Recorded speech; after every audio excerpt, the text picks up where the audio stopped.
person over voice. Unti-unting namulat ang mga mata ko mula sa pagkakatulog ko. Buhat ng takpa ng isang lalaki ang bibig ko ng isang panyo na may kakaibang amoy. Matapos akong isakay sa van na gamit ng mga ito. Naalala ko pa ang itsura ng mga ito nang tanggalin ng mga ito ang suot na panakip sa mata.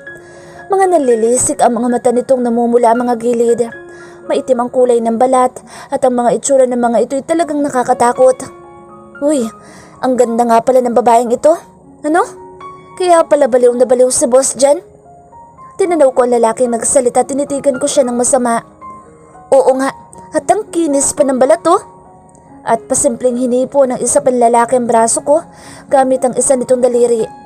Napasiksik ako sa gilid ng upuan ng van at bigla akong nangatog sa takot. Sinong boss ang sinasabi ng mga ito? Wala naman akong ibang lalaking kakilala na maaaring gumawa ng ganitong kasamaang bagay sa akin. At binundol ng kaba ang dibdib ko nang maalala si Sir Kian. Imposible, hindi niya magagawa sa akin to. Mabait siyang tao at kasal na sila ni Patricia, kaya bakit pa niya kailangan gawin na ganitong kasamang bagay? Sinong boss na sinasabi niyo? Buong tapang kong tanong sa kanila. At ang ganda rin pala ng boses niya pare, lalong nakaka-inlove. Muli ay nakakatakot na sabi ng isang lalaki sa akin. Lalo akong kinilabutan sa paraan ng pagtitig at sa itsura ng mga mata nito na parang isang hayop na gustong manakmal. Hoy, mga walang iya kayo. Kapag yan ay ginalaw nyo, lagot kayo kay boss. At baka mapurnada pa ang perang ibabayad niya sa atin. Baka pera na'y maging bato pa. Kaya lubayan nyo yan ha? Mga siraulo. Ang lalaki nagmamaneho ang sumagot. Kung hihiyaw ako'y baka sakaling makapukaw ako ng atensyon at may taong tumulong sa akin. Kaya naisip kong sumigaw na sumigaw hanggang sa makakain ng boses ko. Patahimikin nyo nga yan, pero wag nyo sasaktan at lagot kayo sa akin kapag nagalusan yan. Nagsimula akong paghahampasin sa katawan ng mga apat na lalaking katabi ko. At hindi ko na malaya na may tumakip ng bibig ko gamit ang isang panyo at tuluyan ako nawala ng malay. May busal ang bibig ko ng panyo kaya pakiramdam ko'y namamanhid na mga labi ko dahil sa telang nakatakip sa akin. Nilingon ko ang paligid pero wala ako nakitang sino mang tao. Maging mga lalaking dumukot sa akin ay wala sa mismong kwartong pinagkulungan nila sa akin. Nangihina na ang katawan ko dahil sa gutom pero mas nananaig pa rin ang kagustuhan kong malaman kung sino ang walang hiyang tao na gumawa sa akin ng ganitong kasamang bagay. Iginalaw ko ang mga braso ko na nakatali sa likuran ko. Pinakaramdaman ko kung gaano kahigpit ang pagkakatali sa mga kamay ko at halos masugatan na ang pulsuhan ko dahil sa higpit ng pagkakatali nila sa akin. Naiiyak na ako sa takot at pakiramdam ko ay walang makakatulong sa akin para makaalis ako sa lugar na iyon. Nalaman na kaya ni Knight kung anong nangyari sa akin. Hinahanap na kaya niya ako. Nawawala na ako ng pag-asa sa sarili at hindi ko alam kung paano ko tatanggalin ang takot na lumulukob sa akin dibdib dahil sa mga nangyayari sa akin. Si Mama, baka may kinalaman ng taong bumaril sa kanya sa taong nagpadukot sa akin. Kailangan ko malaman kung sino siya sa lalong madaling panahon. Saglit ako natigilan sa pag-iisip ng paraan para makaalis ako sa lugar na iyon nang bigla akong may marinig ng mga yabag mula sa hagdan. Dahil doon ay nalaman kong may second floor ang lugar na kinaroroonan ko. Bumukas ang pinto at iniluwan nito ang isang bulto ng lalaki na namukhaan ko na isa sa mga lalaking dumukot sa akin. Oh, butit gising ka na, Miss Beautiful. Bati nito sa akin. Heto, at pinagdala kita ng pagkain. Baka sabihin mo namang ginugutom ka namin. Siniguan ko siya pero pinagtawanan lang niya ako. Oo nga pala. Pasensya ka na, nakalimutan kong may busal nga pala ang bibig mo. Sandali lang. Umikot ito sa likuran ko para tanggalin ang pagkakatali ng panyo sa bibig ko. O ayan na, tanggal na. Kumain ka na. Kahit nahirap pa ako sa pagsasalita dahil sa pamamanhid ng mga labi ko, ay tinanong ko siya ng pasigaw. Sinong tinatawag niyong boss ha? Ano bang kasalanan ko sa kanya't ginagawa niya sa akin to? Huwag kang mag-alala at makikilala mo din siya. At hindi ko din alam kung anong kasalanan mo sa kanya. Basta't inutusan niya kaming dukutin ka kapalit ng malaking halaga kaya huwag kang tatakas kung ayaw mong matsugi agad. Naintindihan mo ba? Nakuha pa niya akong takutin pagkatapos kong tanungin kung sinong masamang tao ang nag-utos sa mga kasamahan nito para tukutin ako. O siya, bahala ka na dyan. Kung paano mo makakain ng pagkain na dala ko at bawal ka naming kalagan. Tiningnan ko siya ng masama. Pinilit kong matanggal ang tali sa dalawa kong kamay na halos mamagana ang mga braso at pulsuhan ko para lang ito matanggal. Pero hindi ako nagtagumpay. Kung ako sa'yo, hindi na ako magpapakahirap sa pagtanggal ng tali mo kasi hindi ka rin naman makakawala dyan. Naiintindihan mo? At saka ito tumawa ng malakas at tuluyan na akong iniwan sa madilim at maruming kwartong iyon. Naubos ang lakas ko kakagalaw sa tali sa likod ko pero hindi ko man lang napaluwag ang pagkakatali nito. Night, nasan ka na ba? Natatakot na ako dito. Pilit kong nilakasan ang loob ko upang hindi ako sumuko ng tuluyan. Magpapakasal pa kami ni Night. Magkakaroon ng mga anak at makikita ko pa silang magkaroon ng sarili mga pamilya. Hindi ako dapat na sumuko. Pinagpatuloy ko ang paggalaw sa tali sa likod ko hanggang sa maubusan na ako ng lakas at muli ako nawala ng malay dahil na rin sa pagod at gutom.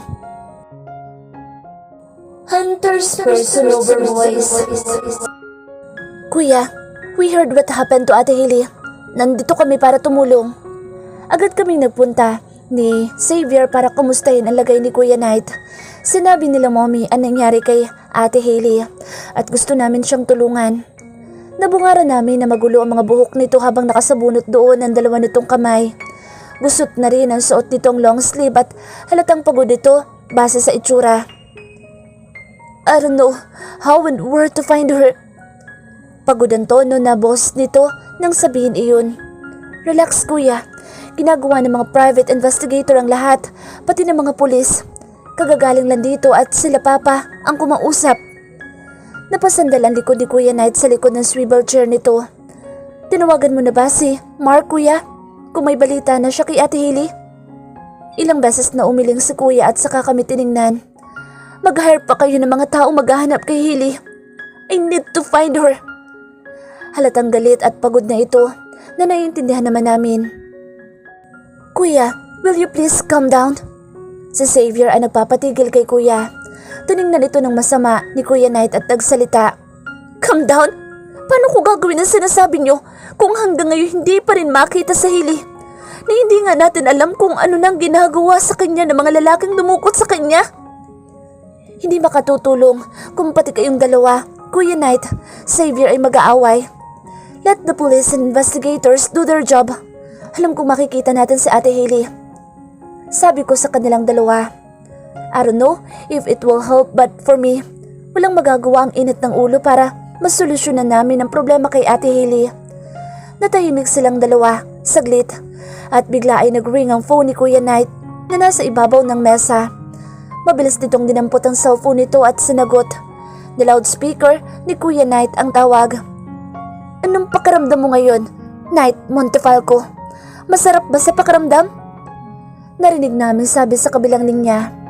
Hindi kami pamilyar sa boses kaya nagtaka kami kung ang nasa kabilang linya ba talaga ang dumukot kay Ate Hailey o may inutusan nito para tawagin si Kuya Knight. Damn you, whoever you are! Mahanap at mahanap din kita at pagbabayaran mong ginawa mo kay Hailey. Tumawa ng malakas ang nasa kabilang linya. Yun ay kung maaabutan niyo pang buhay si Hailey. Tumawa ulit ito ng malakas at narinig kong nagmura si Xavier. Si Kuya Knight naman ay natahimik sa sinabi ng lalaki sa cellphone.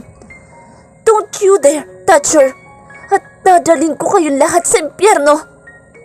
Galit na galit si Kuya Knight nang sabihin iyon sa lalaki na mas lalo pang nilakasan ng tawa na parang ginagalit ito ng sobra. Ilang saglit pa'y tuluyan nang ibinaba ng kausap ni Kuya Knight ang tawag at pabalibag itong ibinaba ang cellphone sa ibabaw ng mesa.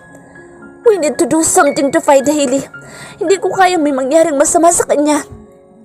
Hinampas ni Kuya Knight ang mesa nito na kulang na lang ay magsitalasika ng mga nasa ibabaw nito.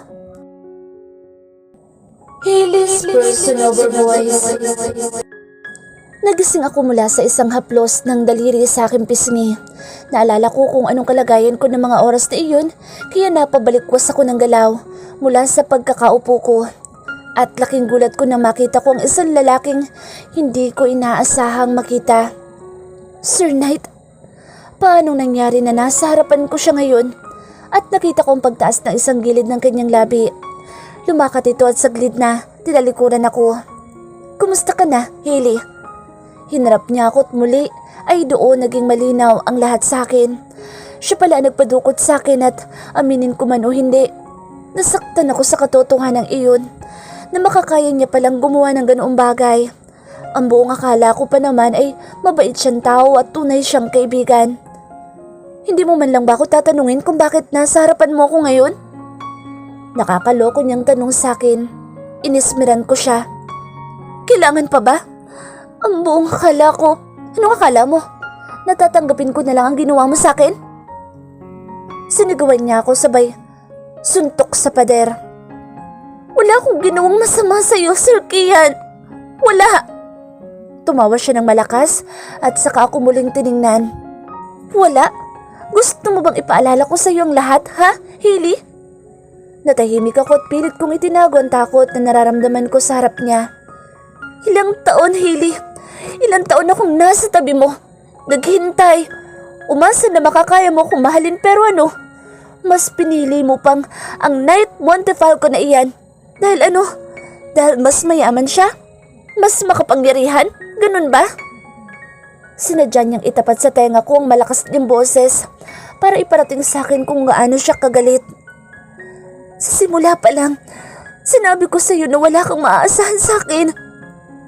Nakayuko ko sagot sa kanya at hindi ako naniwala dahil nagpatuloy ako nagmahal sa iyo na kulang na lang ay pati sa demonyo ibenta ko ang kaluluwa ko makuha lang kita. Kian, hindi mo naman kailangan magkaganito.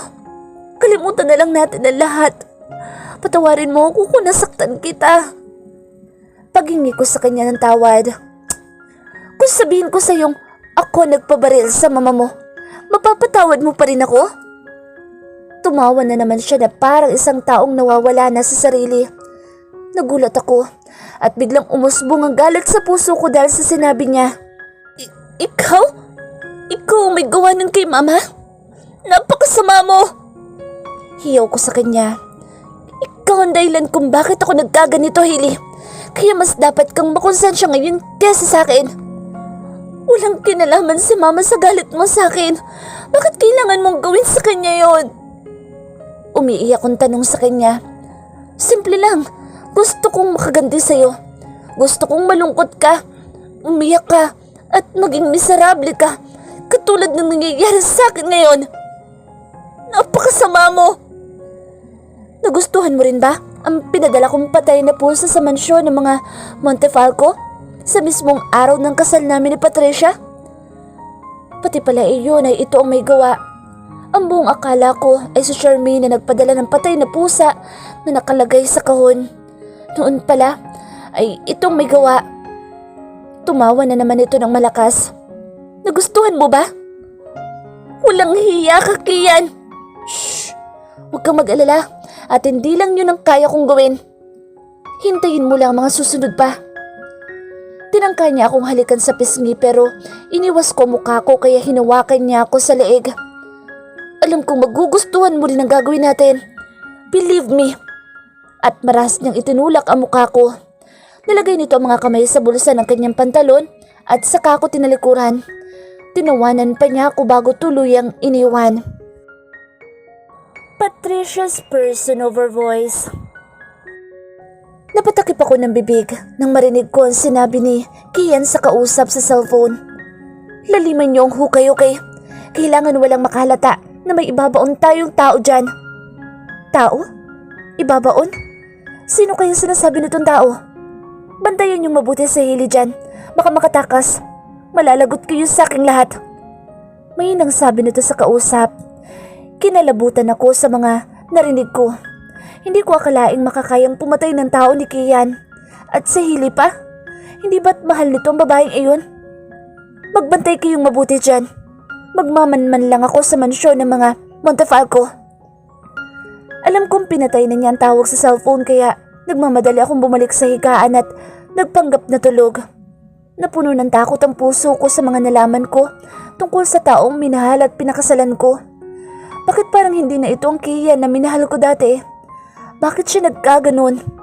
Kung si Hailey nga ay naatim nitong ipapatay, ako pa kaya na pumilit lang dito para pakasalan ako? Baka balang araw ay mas masahol pa doon ang gawin niya sa akin, sa amin ni Daddy. Tama, si Daddy. Sasabihin ko sa kanya ang balak ni Kian. Narinig ko may kinuhang kung ano si Kian sa drawer ng side table namin at kahit nagpanggap akong tulog, ay nakita kong isang baril ang kinuha niya mula roon. Muli niyang inilak ang drawer at inilagay nito sa case na dala nitong baril. Ni hindi niya ako nilingon kung gising ba ako ng mga oras na iyon. Nang tuluyan siyang makalabas ng kwarto namin, ay saka ako bahagyang nahimas-himasan sa mga narinig at nakita ko tungkol kay Kian, sa asawa ko. Agad ako nagbihis at kailangan ko makausap si Daddy. Hindi dapat tuluyang malugmok si Kian sa mga masasama nitong plano. Kailangan kong gawin ang bagay na iyon para sa pagsasama namin dalawa. Dad, hayaan mo siyang gawin ang bagay na gusto niya, Patricia.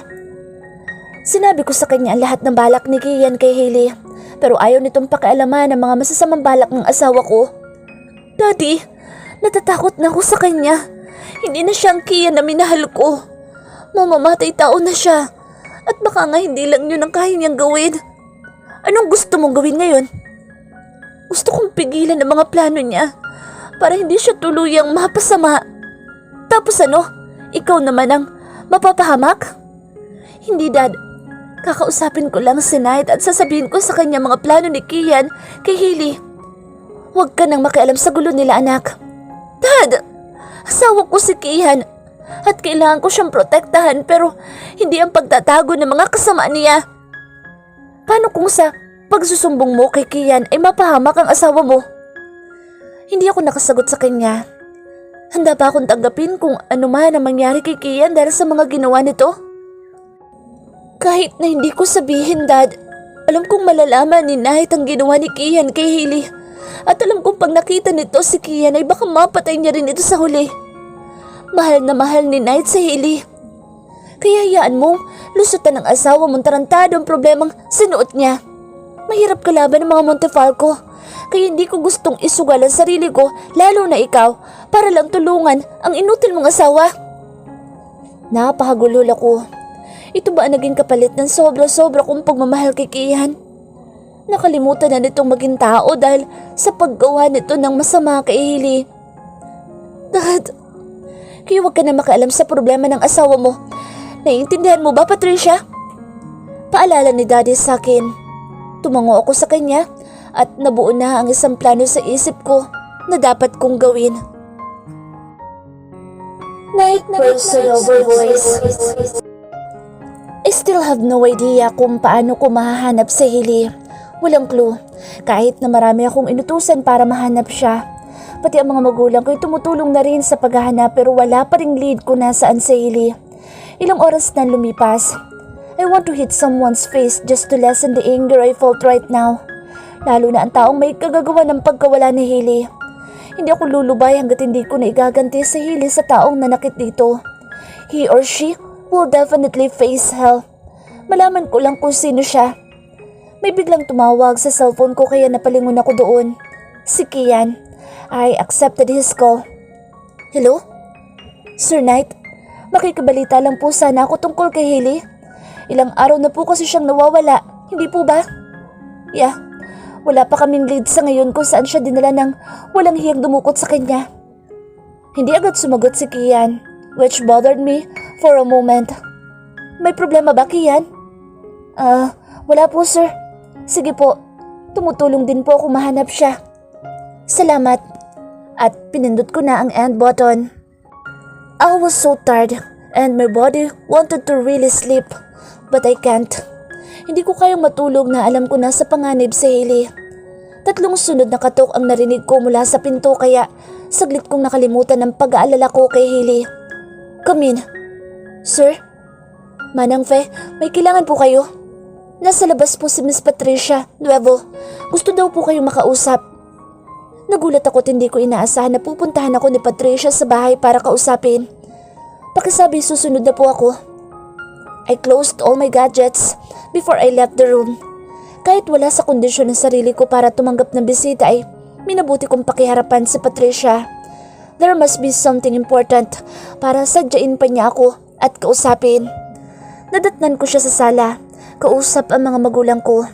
I felt tipsy and tired but I made sure makakausap ko pa rin siya ng maayos. Mrs. Legaspi, what brings you here? Pagod ko sinandalang katawan ko sa sofa. You seem tired and don't have enough rest night. Puna nito sa akin. Malalim na ang inilalim ng mga mata ko. My hair is also messed up in just a day na hinanap ko si Hailey. Hirap ko siyang nginitian. I was busy looking for Hailey. Nawawala kasi siya. Nakita ko ang pagbabago ng timpla ng mukha ni Patricia. Bigla itong nalungkot at tila may mali sa sinabi ko na ikinabago nito ng mood. I know. Kabado nitong sagot sa akin. May gusto ka bang sabihin sa akin, Patricia? The same question that we asked a while ago. May mahalaga ka bang sasabihin, Patricia? Hindi ka naman siguro pupunta dito sa bahay kung hindi importante ang sasabihin mo. Si Papa ang huling nagtanong. Hindi agad nagsalita si Patricia at nakita ko kung paano niya pisil-pisilin ng mga daliri ng kamay niya. Pagkatapos, halata itong kinakabahan sa mga kilos dito. May importante sana ako sasabihin tungkol kay Hailey. Napatuwid ako ng upo mula sa upuang kinauupuan ko. Kinabahan ako nang marinig ko ang pangalan ni Hailey. What about her? May alam ka ba kung nasan siya ngayon? Please tell us! Bagyang lumakas ang boses ko nang tanungin ko siya. It must be part of my eagerness to know where exactly I can find Hailey. Tumango siya sa akin at mas lalo akong kinabahan sa mga susunod niyang sasabihin. Si Kian, siya ang dumukot kay Hailey. Parang bombang sumabog sa tenga ko ang mga sinabi ni Patricia tungkol kay Kian. Naginala na akong siya ang may kagagawa ng lahat pero hindi ko pa ito mapatunayan ng mga ebidensya. Pero ngayon ang asawa nito ang mismong nagsabi na ito ang dumukot kay Hailey. I want to squeeze his head until all his bones totally break. Napakalakas pa ng loob nitong mga musta pa kanina sa kalagayan ni Hailey. Samantalang ito naman pala ang may kasalanan ng lahat. Napatayo ako sa pagkakaupo ko, tiningnan ko ng mariin si Patricia. Saan dinala ng gago mong asawa si Hailey? Sabihin mo sa akin, Patricia. Hindi ko alam. Bastang narinig ko lang sa usapan nila ng mga taong kinuha niya para dukutin si Hailey. Ay bantayan daw nitong mabuti. Wala siyang nabanggit na lugar kung saan niya dinala si Hailey. Damn it! Nampas ko ang lamesang katabi ko. Night, walang magagawa ang pagwawala mo. Ang mahalagay alam na natin kung sino dumukot kay Hailey. Ang dapat na lang natin gawin ay mahanap si Kian. Tatawag ako ng mga pulis. Kailangan siya mahuli. Sa pamamagitan ng tawag, pwede nating malaman ang kinaroroonan niya. At kapag nahuli na siya, hindi ko maipapangakong wala akong magagawang masama sa asawa mo. Banta ni Night sa akin. Night, please. Huwag niyong sasaktan si Kian. Susuko siya sa pulis. Maniwala kayo. Kahit na sumuko siya sa mga pulis, I will make his life in hell. Kahit saan siyang kulong ang mapunta dahil sa ginawa niya kay Hailey. Inutusan ko at ng mga pulis si Patricia para tawagan si Kian. At sa gayon ay malaman namin ang lugar na kinaroroonan nito at posibleng pinagdalahan nito kay Hailey. Hailey's personal voice. Nangihina na ang katawan ko dahil sa pagod at gutom. Idinilat ko ang mga mata ko mula sa pagkakapikit ng ilang minuto. Base sa salamin na bintana na may bakal na nakapalibot ay gabi na. Ang ibig sabihin ay isang araw na ang lumipas simula nang dukutin ako ni Kian. Sobra na siguro ang pag-aalala ni Night at sana'y hindi na nito naisip na sabihin kay Mama sa Bulacan na nangyari sa akin para hindi na ito mag-alala. Tahimik lang buong paligid. Wala akong naririnig kahit na yabag mula sa paa ng mga lalaki nagbabantay sa akin. Muli kong ginalaw ang pagkakatali ng mga kamay ko sa likod. Mahigpit pa rin ito katulad ng unang beses na sinubukan kong tanggalin ang pagkakatali nito. Nawawalan na ako ng pag-asang makakaalis pa ako ng buhay sa lugar na ito. At muli ko naisip si Kian. Bakit kailangan itong humantong sa pagiging masama dahil sa akin? At doon ko naisip kung gaano ko siya nasaktan dahil kay Night. Napapikit ang mga mata ko at kusang tumulo ang luha sa mga mata ko. Napakasama ako bang tao para mangyari kay Kian ang ganoong bagay dahil sa akin? Napadaing ako nang maramdaman ko sakit na nagmumula sa sikmura ko. Makayanan ko pa sanang tagalan ang sitwasyon ko ngayon. At nakita ko ang imahe ni Knight sa aking isipan. Gusto kong bumalik sa piling niya. Ang makasama siya at ang mahalin siya habang buhay. Nagulat ako nang pabalibag na binuksan ng pinto na halos ay masira na ito nang tumama ang gilid nito sa pader. Sunod na iniluwan ng pinto si Kian na madilim ang mukha. Nakakatakot ang itsura niya. Nakasuot pa ito ng t-shirt at pantalong itim. Saka nito ibinalibag ang suot nitong cup sa gilid ng kwarto. Namiss mo ba ako, Hailey? Nakakatakot nitong tanong sa akin. Sunod itong lumapit sa upuan na kinuupuan ko at marahas akong hinalikan sa labi. Nagulat ako at mas natakot sa kanya dahil sa walang awa niyang pagsasamantala sa akin kahit na alam nitong wala akong kalaban-laban.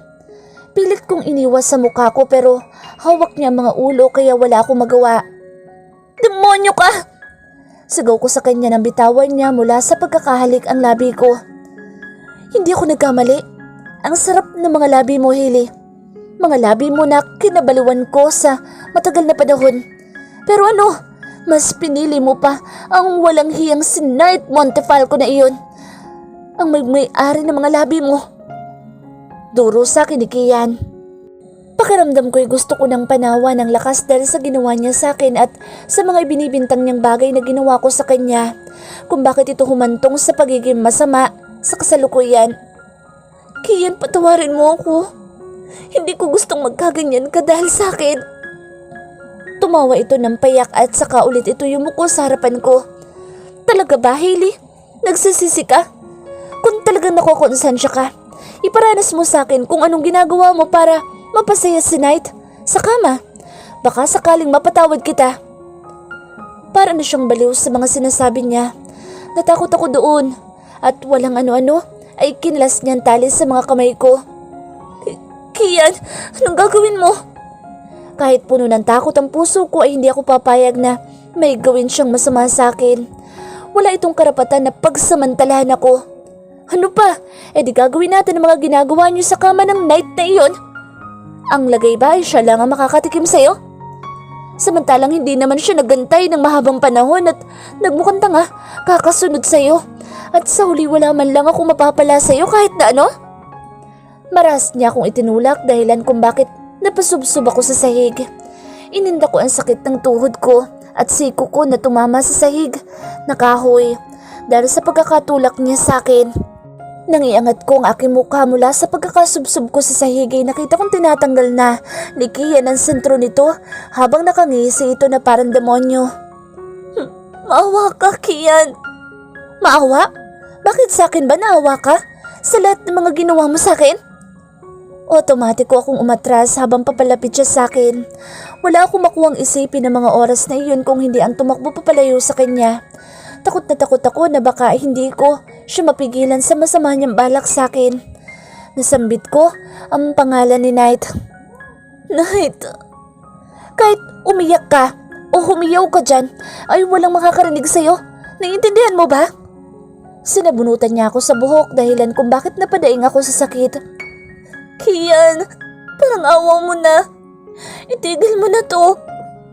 Umiiyak akong pagmamakaawa sa kanya pero wala man lang itong naging talab at sa halip ay sinimulan niya akong hilahin sa dalawa kong paa pabalik sa pinanggalingan kong pwesto. Napatili ako ng malakas. Nalihis na rin ang dulo ng dress na suot ko at kitang-kita ko ang mga demonyong kinang ng mga mata ni Kian nang makita nito ang nakahantad kong manghihita. Lalo mo kong tinatakam, Hailey. Alam mo ba yun? Demonyo ka! Pagbabayaran mo lahat ng ginagawa mong ito. Yan ay kung makakalabas ka pa ng buhay sa lugar na ito pagkatapos kong pagsawa ng katawan mo.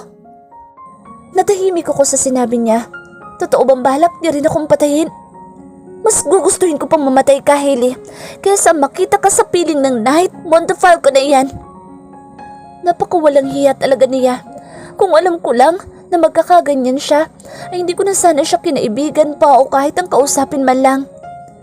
Nang tangka niya akong dadaganan ay ibinuhos ko ang buo kong lakas para itulak siya at napasandal ito bigla sa pader.